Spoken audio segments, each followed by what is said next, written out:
The Vegas Golden Knights won the 2023 Stanley Cup, and while they now get to bask in the glory of being the reigning champions, they may not even be remembered as the biggest story of these playoffs. If it's not them, then it's the Florida Panthers, the team that lost. Florida just barely squeezed into the playoffs at the very end of the regular season, finishing the year with only 92 points.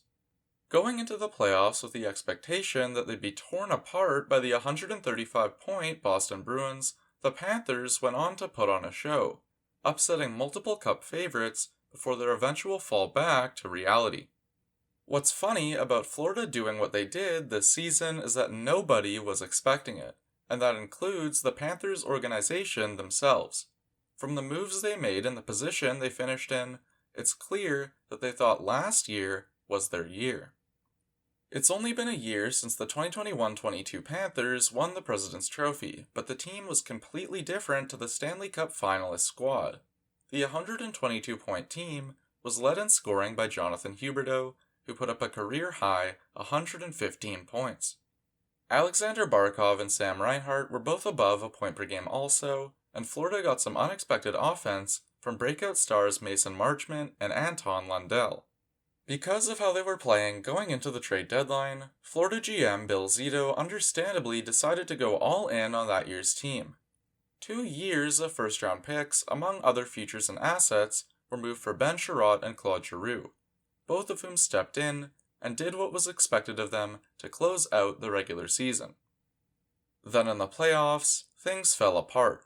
The writing was on the wall for the team when they struggled more than they should have against a pretty weak Washington Capitals team, but nobody would have expected them to go out the way they did in the next round. Florida got rolled over by Tampa Bay, leaving the season without any success and with much fewer assets to work with going forward. Ben Sherratt went on to sign in Detroit and Claude Giroux in Ottawa. Mason Marchment left, and so it looked like Florida didn't have the capabilities to improve upon the team or even really fill the slots of the departing players. Florida went all out on 1 year, and they didn't even get close to winning the Cup. Florida must have felt hopeless coming off of such a season, and there was another team in the West in a similar situation. Just like Florida, the Calgary Flames thought that 2022 was their year.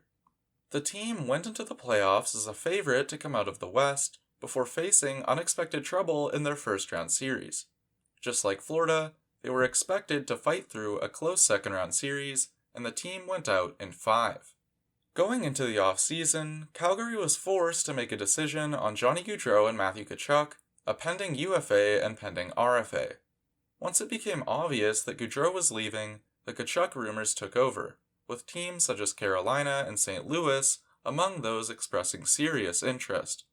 As we know, Florida won the Matthew Tkachuk sweepstakes, but lost their 100-point scorer, top left defenseman, and another first-round pick in the process.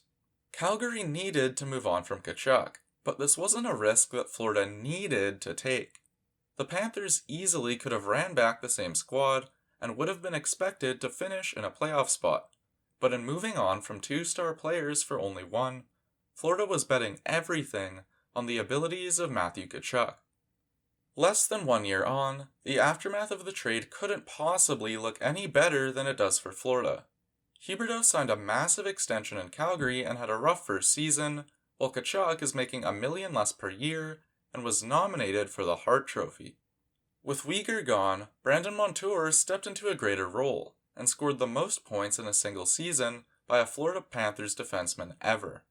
Even with the success of the trade, the team was weaker than the year before, and while in part that was because of depth, a lot of that also centered around the decline in goaltending. Sergei Bobrovsky had never been consistent since arriving in Florida, but the 2022-23 regular season was one of his worst yet. Unfortunately, the Panthers didn't have Spencer Knight to fall back on, and so they turned to third stringer Alex Lyon. Luckily for Florida, Lyon was fantastic in his regular season games and ended up playing his way into the starting spot for the Panthers in the playoffs. The Boston Bruins, who are literally the best regular season team of all time, were obviously expected to destroy the Panthers in round 1. The Bruins took a 2-1 lead in the series, and Bobrovsky took over the net again for Game 4. Florida lost Game 4 also, and now down 3-1 to the best team in the world, we were all ready to watch the Bruins face the Leafs or Lightning in the next round. But the Panthers got one win, and then another win, and all of a sudden it was a win-or-go-home Game 7 in Boston. Games 5 and 6 were high-scoring, and neither goaltender was playing great.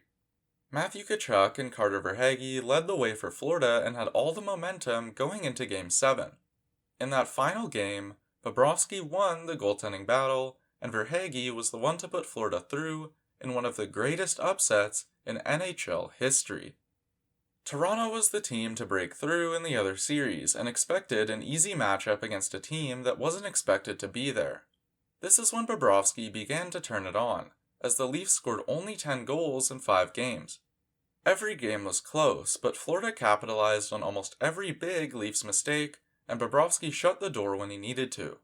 The Panthers moved on to round 3, set to face an experienced and talented Canes team. Bobrovsky was even better in the third round against Carolina. Just like Toronto, the Hurricanes made every game close, but Bob was unsolvable, only allowing 6 goals in 4 games. In a shock maybe even greater than the first round, the Panthers swept the Carolina Hurricanes, holding a record of 12-4 as they prepared to enter the Stanley Cup Finals. As we know, this is where the miracle run ended.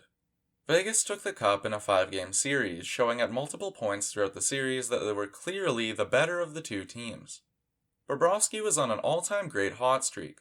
The team was scoring on seemingly all their chances, and then they had to sit and wait for 9 days as Vegas wrapped up their series against Dallas. Maybe that was what killed the momentum. Another explanation is the injuries, some of which were extreme enough that they're going to impact the Panthers into next season. Every team deals with injuries in the playoffs though, and even if they got the worst of it, it's not any sort of legitimate excuse. Florida was a team that really did just get extremely lucky, which is fine because so did Vegas, and at some stage, so did every other team in NHL history who has won the cup. To say they got lucky doesn't discredit the obvious talent the team has, but nobody could have seen Bobrovsky returning to Vezina form after the Panthers entered the playoffs with Alex Lyon and fell down 3-1 in round 1. Where Florida unquestionably didn't get lucky surrounds the major moves they did and didn't make leading into the year. With how much the Panthers spent on Tkachuk, they clearly expected to get a player that could be one of the top 3 players in the league, and they were right. In moving on from the likes of Weegar and Sherratt, they clearly believed that Ekblad and Montour could make up for what they lost, and they were right. And in running it back, despite losing pieces like Giroux and Marchment up front, the Panthers clearly believed in the depth and talent of their forward group, and they were right. Like with any team good enough to make the Stanley Cup Finals, the Florida Panthers got there through smart moves, the strength of a solid core, drafting and development, and some goaltending and finishing luck. The Panthers are, like Vegas, an organization that is unafraid to take major risks, and it's not a coincidence that these organizations are the types that are beginning to thrive. Florida's miracle run didn't go all the way, but it's an inspiring story for a team that has become a consistent contender over the past few seasons.